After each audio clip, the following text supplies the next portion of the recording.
Hi friends, వేడి వేడి అన్నంలో మనము ఇలా పాలకూర పప్పు చేసుకున్నామంటే చాలా మంచిది అండ్ చాలా హెల్దీ అనమాట. ఇప్పుడైతే నేను కుక్కర్లోకి కొద్దిగా శనగబ్యాళ్ళు కొంచెం పెసర బ్యాళ్ళు వేసుకొని అందులోకి తెల్లగడ్డలు, ఆనియన్స్, పచ్చిమిరపకాయలు, టమాటాలు అంటే కొద్దిగా ఎక్కువగా వేస్తున్నాను అనమాట. పులుగురికి అయితే చాలా బాగుంటాయి. కొంచెం ఎక్కువ టమాటాలు వేయడం వలన కొంచెం ఎక్కువ టమాటాలు, తర్వాత పాలకూర నీట్గా కడిగి శుభ్రం చేసి వేసుకుంటున్నాను. తర్వాత అందులోకి కొంచెం ఉప్పు కూడా వేసి ఒక 3 విజిల్స్ అనేది పెట్టుకోవాలి. 3 విజిల్స్ పెట్టిన తర్వాత మొత్తం గ్యాస్ అంతా వెళ్ళిపోయిన తర్వాత బాగా మనకు కావాల్సినంతగా స్మాష్ చేసుకోవాలి, అంటే దుద్దుకోవాలి. దీన్ని పప్పు గుత్తి అంటారు. ఇప్పుడంతా సిటీలో ఇది వాడరేమో, మా పల్లెల్లో అయితే ఇదే వాడుతున్నాము.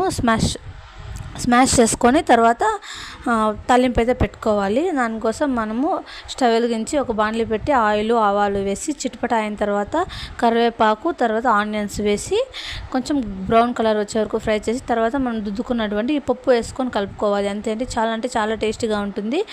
ఆ రైస్లో అయితే సూపర్గా ఉంటుంది. Thank you so much for watching.